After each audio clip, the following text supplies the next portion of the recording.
Subscribe कीजिए हमारे channel प्रतीक classical गुरुजी को और पाइए सबसे तेज जीके अपडेट। हेलो दोस्तों, आप सभी का एक बार फिर से हमारे चैनल पर बहुत बहुत स्वागत है। दोस्तों, इस वीडियो में हम देखेंगे प्रधानमंत्री और उसके मंत्रिपरिषद से जुड़े कुछ महत्वपूर्ण प्रश्न। तो आइए अब हम अपने वीडियो को शुरू करते हैं। देखते हैं आज का अपना पहला क्वेश्चन। भारतीय संविधान के किस अनुच्छेद के तहत कहा गया है कि राष्ट्रपति को सहायता और सलाह देने के लिए एक मंत्रिपरिषद होगी जिसका प्रधान प्रधानमंत्री होगा। दोस्तों, भारतीय संविधान का जो अनुच्छेद 74(1) है उसमें बताया गया है कि राष्ट्रपति को सहायता और सलाह देने के लिए एक मंत्रिपरिषद होती है जिसका प्रधान प्रधानमंत्री होगा। अगला क्वेश्चन हम देखते हैं, भारतीय संविधान के किस अनुच्छेद के तहत प्रधानमंत्री की नियुक्ति राष्ट्रपति द्वारा की जाती है। भारतीय संविधान के अनुच्छेद 75(1) के तहत राष्ट्रपति की प्रधानमंत्री की जो नियुक्ति है वो राष्ट्रपति के द्वारा की जाती है। अगला क्वेश्चन हम देखते हैं, संविधान के अनुच्छेद 54 के अनुसार राष्ट्रपति को मुख्य कार्यपालिका नियुक्त किया गया है, किंतु व्यवहारिक रूप से कार्यपालिका की जो शक्तियों का प्रयोग है वो किसके द्वारा किया जाता है। दोस्तों, संविधान के अनुच्छेद 54 के अनुसार जो कार्यपालिका की शक्ति है उसका जो प्रयोग है वो प्रधानमंत्री और मंत्रिपरिषद के द्वारा किया जाता है। अगला क्वेश्चन हम देखते हैं, मंत्रिपरिषद सामूहिक उत्तरदायित्व के सिद्धांत के रूप में कार्य करती है और तब तक सत्ता में रहती है जब तक उसे विश्वास प्राप्त हो। किसका? दोस्तों, लोकसभा का विश्वास प्राप्त होने के बाद उस सामूहिक उत्तरदायित्व के सिद्धांत के रूप में कार्य करती है। नेक्स्ट क्वेश्चन हम देखते हैं, प्रधानमंत्री बनने की न्यूनतम आयु सीमा कितनी होनी चाहिए। दोस्तों, किस देश के प्रधानमंत्री बनने के लिए जो न्यूनतम आयु सीमा होती है वो 25 वर्ष होती है। वही बात करें मंत्रिपरिषद की बैठक की अध्यक्षता कौन करता है। मंत्रिपरिषद की जो बैठक होती है उसकी अध्यक्षता प्रधानमंत्री करते हैं।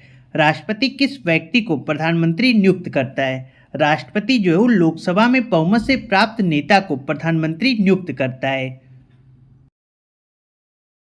नेक्स्ट क्वेश्चन हम देखते हैं, अनुच्छेद 75(3) में किए गए प्रावधान के अनुसार मंत्रिपरिषद किसके प्रति सामूहिक रूप से उत्तरदायी होगी।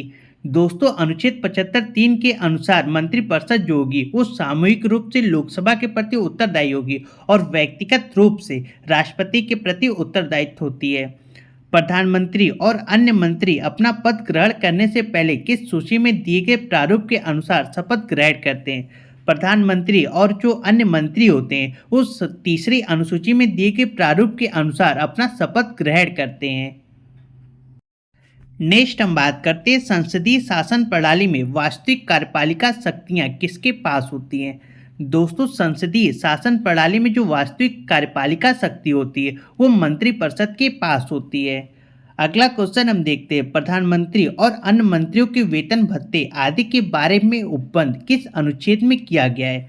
दोस्तों, प्रधानमंत्री और अन्य मंत्रियों को जो वेतन और भत्ता दिया जाता है उसका जो उपबंध है वो अनुच्छेद 75(6) में बताया गया है। नेक्स्ट हम बात करते हैं, सभी मंत्रिपरिषद सामूहिक रूप से लोकसभा के प्रति उत्तरदायी होते हैं, परंतु व्यक्तिगत रूप से किसके प्रति उत्तरदायी होते हैं। दोस्तों, व्यक्तिगत रूप से जो मंत्रिपरिषद होती है वो राष्ट्रपति के प्रति उत्तरदायी होते हैं और सामूहिक रूप से बात करें तो ये लोकसभा के प्रति उत्तरदायी होते हैं। मंत्रियों के जो भत्ते और वेतन का निर्धारण है वो कौन करता है। दोस्तों, मंत्रियों के भत्ते और वेतन का जो निर्धारण करता है वो संसद द्वारा किया जाता है। अगला क्वेश्चन हम देखते हैं, राष्ट्रपति सरकार का कार्य सुचारू रूप से चलाने के लिए मंत्रियों के कार्यों का आवंटन किस अनुच्छेद के अंतर्गत करता है। भारतीय संविधान के अनुच्छेद 77 के अंतर्गत राष्ट्रपति जो है वो सरकार का कार्य सुचारू रूप से चलाने के लिए मंत्रियों के कार्यों का आवंटन करता है। वहीं बात करें तो प्रधानमंत्रियों के कर्तव्यों का उल्लेख किस अनुच्छेद में किया गया है। दोस्तों, प्रधानमंत्री के कर्तव्यों का जो उल्लेख है वो अनुच्छेद 78 में किया गया है।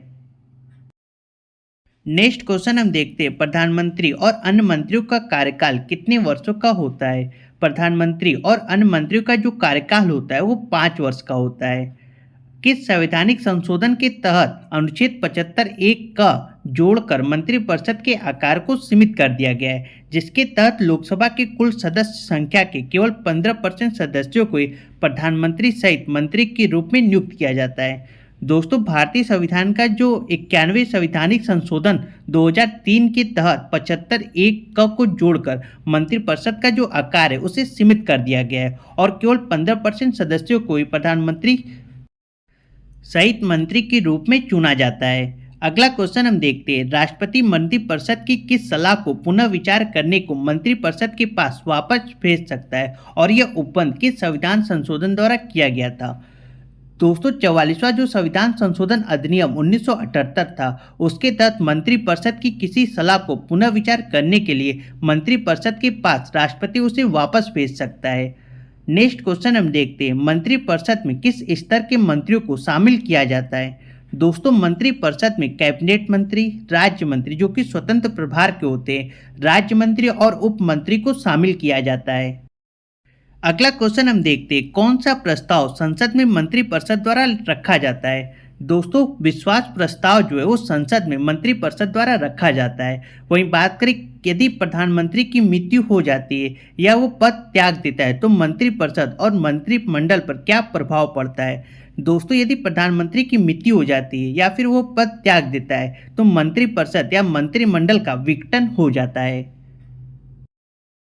आइए अब हम देखते हैं कुछ विविध प्रश्न जो कि अक्सर एग्जाम में पूछे जाते हैं। भारत के प्रथम प्रधानमंत्री कौन थे। दोस्तों भारत के जो प्रथम प्रधानमंत्री थे वो पंडित जवाहरलाल नेहरू थे और ये सबसे अधिक समय तक प्रधानमंत्री पद पर बने थे, यानी कि टोटल 16 साल 9 महीने 12 दिन ये प्रधानमंत्री थे।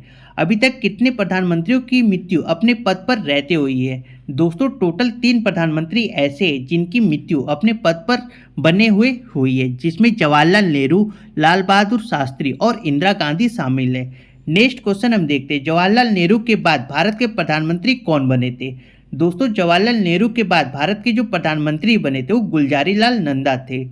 अगला क्वेश्चन हम देखते हैं, किस प्रधानमंत्री की मृत्यु प्रधानमंत्री के पद पर रहते हुए विदेश में 11 जनवरी 1966 को उज्बेकिस्तान में हुई थी। दोस्तों लाल बहादुर शास्त्री की जो मृत्यु हुई थी वो 11 जनवरी 1966 को उज्बेकिस्तान में हुई थी। वो प्रधानमंत्री कौन रहे जो राज्यसभा के सदस्य थे। दोस्तों इंदिरा गांधी जो थी वो राज्यसभा के सदस्य थी और प्रधानमंत्री भी बनी थी। ऐसे प्रधानमंत्री जिनकी नियुक्ति के समय वो किसी भी सदन के सदस्य नहीं रहते। एच.डी. देवगौड़ा जिनकी नियुक्ति के समय वो संसद के किसी भी सदन के सदस्य नहीं थे। नेक्स्ट हम बात करते हैं स्वतंत्र भारत के प्रथम उप प्रधानमंत्री कौन थे। दोस्तों स्वतंत्र भारत के जो प्रथम उप प्रधानमंत्री थे वो सरदार वल्लभ भाई पटेल थे। अगला क्वेश्चन हम देखते हैं, ऐसे 2 उप प्रधानमंत्री जिन्होंने प्रधानमंत्री के पद को भी सुशोभित किया था। दोस्तों ऐसे 2 उप प्रधानमंत्री जो थे जिन्होंने प्रधानमंत्री के पद को सुशोभित किया था उसमें मोरारजी देसाई शामिल थे। वहीं बात करें भारत के किस राज्य में सबसे ज़्यादा उप प्रधानमंत्री दिए हैं। भारत का जो गुजरात राज्य है उसमें सबसे ज़्यादा उप प्रधानमंत्री दिए हैं। तो दोस्तों ये थे प्रधानमंत्री और उसके मंत्रिपरिषद से जुड़े कुछ महत्वपूर्ण प्रश्न। मिलते हैं नेक्स्ट वीडियो में। वीडियो देखने के लिए आपका धन्यवाद।